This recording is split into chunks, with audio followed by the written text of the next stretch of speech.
দাদু, অনেকদিন ভূতের গল্প শুনিনি, আজকে আমরা ভূতের গল্প শুনবো। বেশ, শোন তাহলে। আমাদের রাজ্যে আজ থেকে বেশ অনেক বছর আগে একটা খুব পেটুক লোক থাকতো। তোমার মতন পেটুক?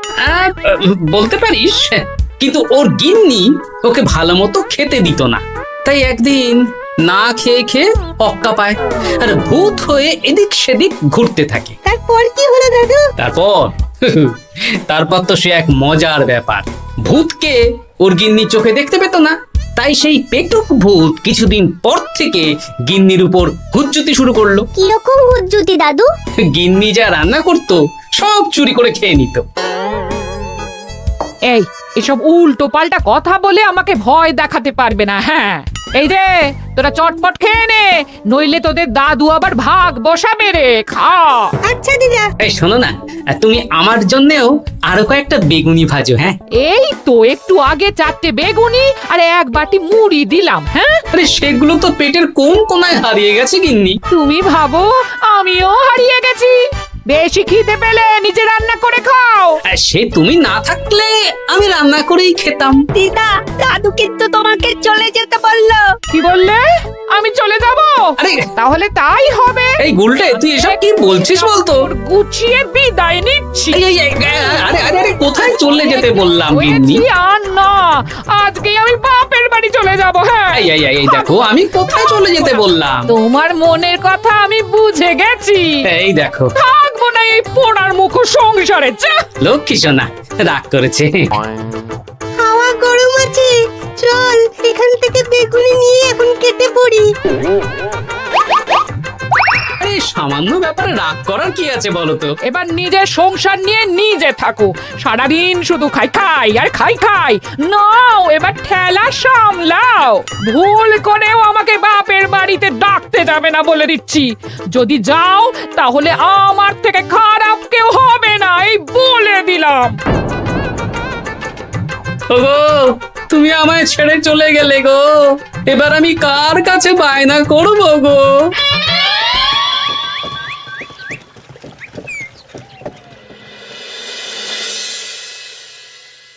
কিরে, তুই একা একা? জামাই কোথায়? তোমাদের জামাইকে ছেড়ে চলে এসেছি। এ মা, তুমি কি থাকতে দেবে না আমি চলে যাব? এসব আবার কি কথা বলছিস তুই? হ্যাঁ, এ তো তোরও বাড়ি। আমাদের ভাত ডাল জুটলে তোরও জুটবে। কি হয়েছে রে দিদি? দিন রাত খেটে খেটে কয়লার মতো পুড়ে যাচ্ছি, আর ওনার বায়না শেষ নেই। সারাদিন শুধু খাই খাই আর খাই খাই। এবার বুঝবে জামাই বাবু। হ্যাঁ, নিজে হাত পুড়িয়ে রান্না করার ঠেলা।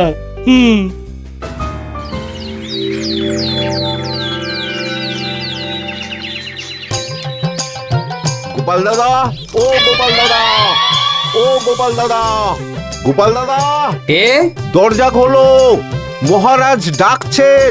এই রে, অনেক বেলা হয়ে গেল। আরে দরজাটা খোলো। যাচ্ছি যাচ্ছি।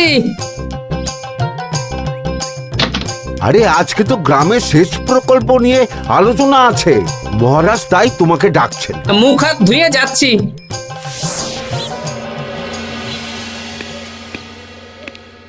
দেখুন মহারাজ, দেখুন এত বেলায় গোপাল এলো, তাও নিজে আসেনি, ডেকে নিয়ে আসতে হলো। সত্যি গোপাল, আজকে এত জরুরি একটা আলোচনা সভা, কোথায় তুমি তাড়াতাড়ি আসবে? তা না করে গোপাল বাড়াবাড়ি করে ফেললো। গোপাল, এই আমি শেষবারের মতন বলে দিচ্ছি, ফের যদি এরকম রাজসভায় দেরি করে আসতে দেখি তাহলে কিন্তু কড়া ব্যবস্থা নেব। আসলে মহারাজ, আমার গিন্নি গতকাল রাগ করে বাপের বাড়ি চলে গেছে, তাই। বেশ হয়েছে। আচ্ছা, যে জন্য আজকের আলোচনা সভা ডাকা হয়েছে সেটা হলো আমাদের রাজ্যের দক্ষিণে একটা সেচের জন্য পুকুর খনন করা হচ্ছে। এ তো খুব ভালো কথা মহারাজ। দক্ষিণের চাষি ভাইরা অনেক দিন ধরে জলের সমস্যায় ভুগছিল, এবার একটা সুরাহা হবে। কিন্তু এটার জন্য তোমাদের বেতন কয়েক মাস কম পাবে তোমরা। একি কেন মহারাজ? তোমার তো এখন একজনের সংসার গোপাল, তোমার আবার চিন্তা কিসে? তাহলেও সেচের জন্য পুকুর খোঁড়া হবে, তার সাথে আমাদের বেতনের কি সম্পর্ক? কারণ ভাড়ারের অবস্থা খুব একটা ভালো নয়, তাই আগামী 3 মাস তোমাদের বেতন 5 মোহর করে কম দেওয়া হবে। হ্যাঁ? হ্যাঁ নয় হ্যাঁ, আর ওই 3 মাসের কেটে নেওয়া বেতন চতুর্থ মাসের বেতনের সঙ্গে যোগ করে দেওয়া হবে।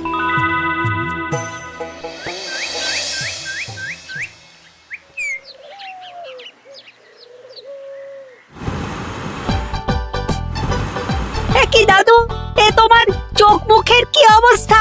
কালি ঝুলি মেখে ভূত। কি আর করবো বল, এসব কি আমার কাজ রে?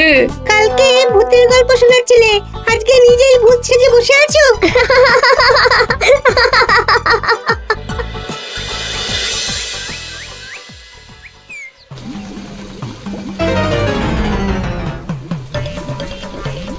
এই রে, ভাতগুলো পড়ে গেছে।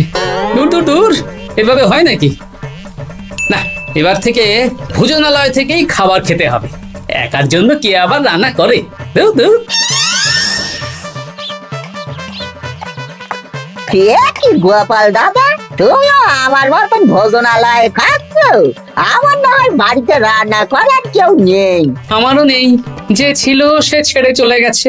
ভাই, আর একটু ভাত দেবে? গোপাল দাদা, ভাত আর হবে না গো, আরো কয়েকজন দৈনিক খদ্দের আসবে, তাদের জন্য রেখে দিয়েছি।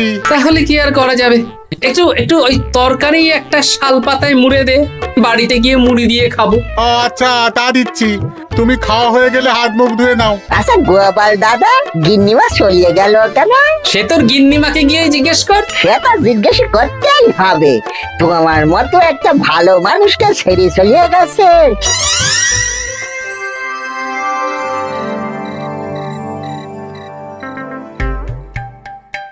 এসো এসো। এই নাও ধরো, পুঁটির মা তোমার জন্য কটা রুটি আর তরকারি পাঠালো। শুনলাম তুমি বাইরে ভোজনালয় খাচ্ছ। কি আর করবো বলো, একদিনই ঘর দুয়ারের একই অবস্থা করেছো গো গোপাল দাদা। ওই একার সংসার। এখন আমার কাজের মধ্যে দুই, খাই আর শুই। তা গিন্নিমাকে খবর দাও। না না না, খবর দিলে আবার অশান্তি শুরু করবে। বরং তুমি গিয়ে বলো। বেশ, তাহলে কালকে আমি তোমার শ্বশুর বাড়ির দিকে সার কিনতে যাব, না হয় গিন্নিমাকে আমিই খবর দিয়ে দেবো।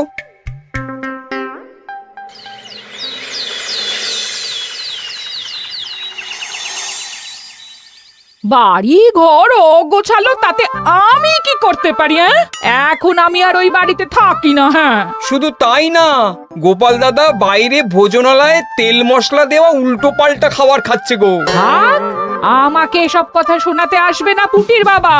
আমার খাটতে খাটতে জীবনটা কয়লা হয়ে গেছে, কয়লা। ওনার বায়নার শেষ নেই। হ্যাঁ,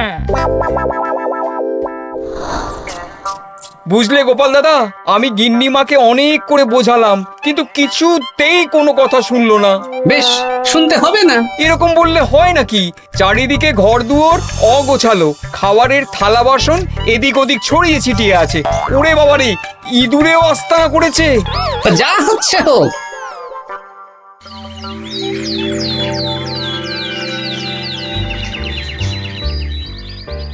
ভোলা, আটটা কচুরি দাও তো ঝটপট, খেয়ে রাজসভায় চলে যাব। এই নাও। ও গোপাল দাদা, শুনলাম নাকি গিন্নিমা বাড়ি ছেড়ে চলে গেছেন? হ্যাঁ, ঠিকই শুনেছো।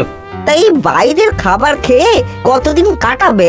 এভাবে তো তোমার শরীর খারাপ করবে। ওই শরীরের নাম মহাশয়, যা সবে তাই সয়। রান্না বান্না করছো বাড়িতে? না, রান্না করার লোক নেই, আর আমার দ্বারা ওসব কালিঝুলি মাখাও সম্ভব না। দেখো গোপাল দাদা, এই রোজ রোজ বাইরের খাবার খাওয়া ভালো নয়। ভাবছি আরেকটা বিয়ে করব। হ্যাঁ, বলো কি? গিন্নিমা জানলে তো? জানলে জানুক, ও তো এখন আর আমার কেউ নয়। গোপাল দাদা আরেকটা বিয়ে করবে? না না না না না, গিন্নিমাকে বলতেই হবে ব্যাপারটা।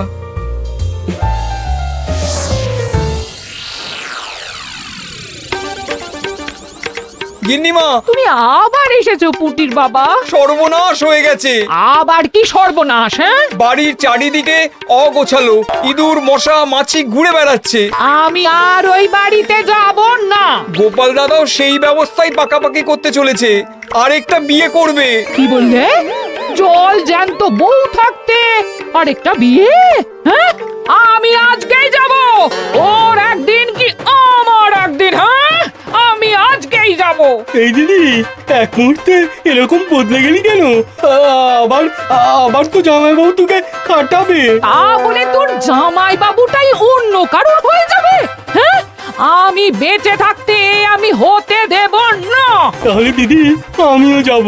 ওই জামাইবাবু অতিরিক্ত খায়, জামাইবাবুর খাওয়া বন্ধ করতে হবে, বুঝলি? ঠিক আছে, চল তাহলে চল। ঠিক আছে, চলুন তাহলে। হ্যাঁ হ্যাঁ, তাই চলো। বুঝলি দিদি, আমার মাথায় একটা মতলব এসেছে। হ্যাঁ। কি মতলব শুনি?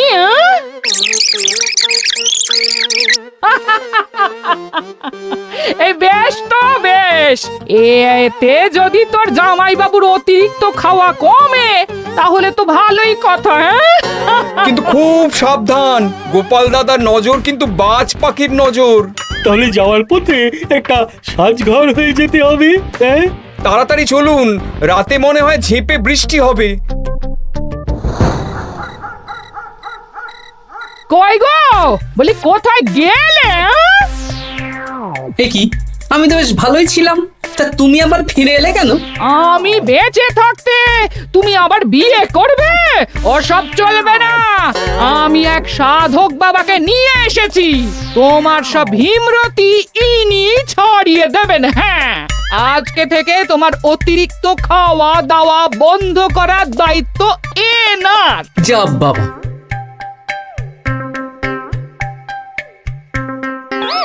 কি করেছো গো? হ্যাঁ, ঘর দুয়ার তো পুরো শ্মশান হয়ে গেছে গো। এখন আবার তোমার ঘর তুমি পরিষ্কার করো। সে করছি, তুমি যাও বাজার করে নিয়ে এসো। ভোলার দোকান থেকে বেশি করে ছানা আনবে, আর রাতে ছানার বড়া করে তরকারি বানাবো। হ্যাঁ, আহা, কতদিন খাইনি, এক্ষুনি যাচ্ছি। তাড়াতাড়ি যাও, তাড়াতাড়ি যাও, মেঘ ডাকছে, রাতে বৃষ্টি হবে। আমি এই ঘর গুছিয়ে রান্না বসাচ্ছি গো। বলো কি গোপাল দাদা, গিন্নিমা ফিরে এসেছেন? হ্যাঁ, সকালে তোমার দোকানে বলেছিলাম না বিয়ে করব, সেটা নিশ্চয়ই কেউ শুনে গিন্নির কানে দিয়েছে। ব্যাস, ঘরের বউ ঘরে চলে এলো। সকালে যখন তোমাকে আমি ওই কচুরি দিচ্ছিলাম, তখন তো ওই পুঁটির বাবাকে দোকানের সামনে দিয়ে হেঁটে যেতে দেখেছিলাম। তাহলে পুঁটির বাবাই খবর দিয়েছে, ভালোই হয়েছে। যাই হোক, আমাকে ওই 500 গ্রাম মতো ছানা দাও তো, গিন্নি ছানার বড়া দিয়ে তরকারি করবে। ভালো তো, ভালো তো, তোমরা ওই কর্তা গিন্নি একসাথে খাবে। আবার কোন সাধককে নিয়ে এসেছে যে আবার খাবার খাওয়া নিয়ন্ত্রণ করবে? দেখো কি করে তোমাকে সামলায়। এই নাও।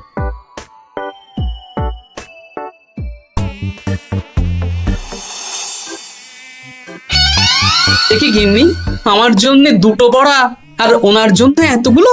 বেশি খেলে তোমার চেহারা ঠিক হবে না বৎস, তোমাকে রোগা হতে হবে, তাই কম খেতে হবে, বুঝলে? ঠিক আছে, আপনাকে আমি মজা দেখাচ্ছি। অগত্যা গিন্নির হাতের খাবার খাচ্ছি, এই আমার 14 পুরুষের ভাগ্য ভালো।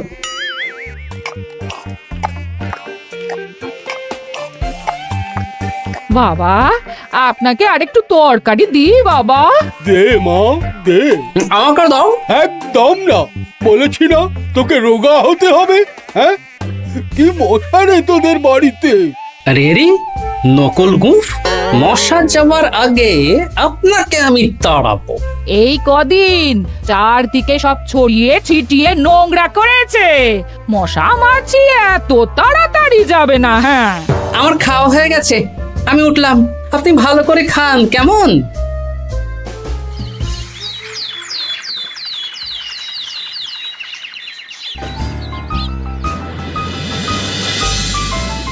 বিজ্ঞানী।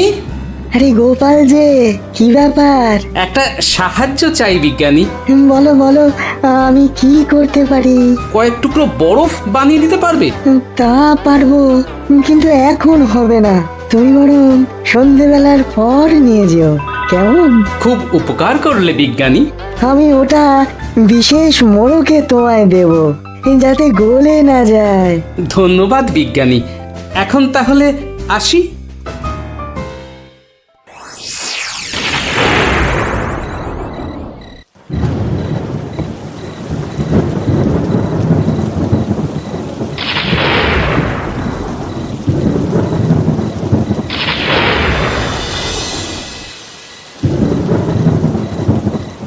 ভালো করেছিস বাবা, যা মশার উৎপাত, মশারি ছাড়া ঘুমোনো যাবে না। কথায় আছে সেবাই পরম ধর্ম, তাই একটু ধর্মকর্ম করছি আর কি। আপনি ঘুমিয়ে পড়ুন, আমরা ওই ঘরে গেলাম। হ্যাঁ, সব দরজা জানলা ভালো করে বন্ধ করে দিয়েছো তো? ঝেপে বৃষ্টি নেমেছে। হ্যাঁ হ্যাঁ, কোনো চিন্তা নেই, তুমি ঘুমো, আজকে অনেক খাটনি হয়েছে গো। হ্যাঁ, জয় ঠাকুর।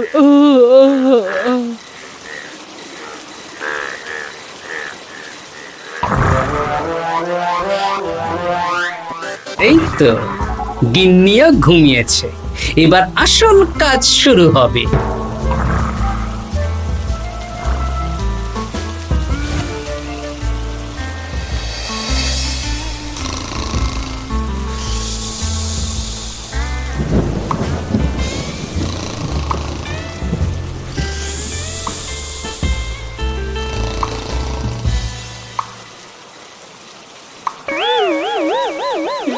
কি জল পড়ছে কেন? চাল ফুটো হয়ে গেল নাকি? এত রাতে দিদিকে ডাকা ঠিক হবে না। আরে আরে কি মুশকিল, এখনই জল পড়ছে। আরে দূর দূর।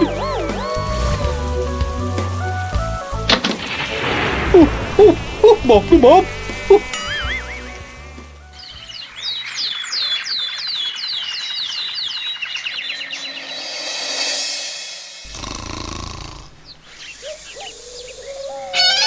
সুপ্রভাত। প্রভাত আর শো নেই। কেন? সারা রাত প্রথমে ভিজেছি, তারপরে মশার কামড় খেয়েছি। ভিজেছেন কেন? এ কি? রাতে চাল ফুটো হয়ে জল পড়ছিল। খুব ঠান্ডা লেগেছে। একটু একটু মধু আর তুলসী পাতা দে, একটু খাই। এই দিচ্ছি বাবা। এ হতেই পারে না, কদিন আগেই তো চাল সারিয়েছি। ঘরের মধ্যে তাহলে জল এলো কি করে? ঠিক যেভাবে আপনার নাকের নিচে নকল গোঁফ এসেছে শ্যালক বাবু, ঠিক সেইভাবেই। এই রে, হয়ে গেল। দাড়িটাও তো নকল। না মানে আমি বুঝিয়ে বলছি গোপাল, তুমি তো একটু বেশি করে খাও, তাই আমি ভেবেছিলাম ওই তোমার যাতে খাওয়াটা একটু কমে, তাহলে আমার দিদির খাটনিটা একটু কমবে। খাটনি কমাতে তো আপনি আসেননি, উল্টে আপনি নিজে ছলে বলে খাচ্ছিলেন। অতিথি হিসেবে এলে নিশ্চয়ই খাওয়াতাম, কিন্তু এটা আপনি ঠিক করেননি। ওগো, ও তো আমার ভালোর জন্যই করেছে। তুমি আমার বিবাহিত স্ত্রী, ও এখন তৃতীয় ব্যক্তি, তুমি ওর কথা কেন শুনবে? হ্যাঁ, প্রথমে বাচ্চাগুলো মস্করা করলো, সেই শুনে তুমি চলে গেলে। হ্যাঁ, ওরা তৃতীয় ব্যক্তি, ওদের কথায় কান দিলে। তারপর পুঁটির বাবার কথা শুনে বিশ্বাস করলে আমি সত্যিই বিয়ে করছি। হ্যাঁ, এই জন্যই তো চলে এলাম। হ্যাঁ, এখানে পুঁটির বাবাও তৃতীয় ব্যক্তি, আর তারপর শ্যালক বাবুর কথায় আমাকে কম খেতে দিচ্ছ, আর উনিও তৃতীয় ব্যক্তি। ইয়ে, না মানে? হ্যাঁ মানে না মানে কিছু না। যখনই সংসারে স্বামী স্ত্রীর মাঝে তৃতীয় ব্যক্তি প্রবেশ করবে, তখনই অশান্তি হবে। নিজেদের সমস্যা আমরা নিজেরাই ঠিক করে নেব। আচ্ছা গো, আচ্ছা ঠিক আছে, আর কোনো বাইরের লোকের কথা শুনবো না। এবার বলো তো, ছাদ থেকে জল পড়ার ব্যাপারটা কি? ওটা তো কাল রাতে মশারির উপরে বরফ রেখেছিলাম, আর সারা রাত ধরে বরফের জল শ্যালক বাবুর গায়ে পড়েছে। ছাদ ঠিকই আছে গিন্নি। হ্যাঁ নয় হ্যাঁ, কাল যখন খাবার খাওয়ার সময় দেখলাম আপনার গোঁফ খুলে যাচ্ছিল, আপনি ঠিক করলেন, তখনই একটা সন্দেহ হয়। গোপাল, আমি আর তোমাদের কর্তা গিন্নির মাঝে থাকবো না। আমি পালাই, আমি পালাই।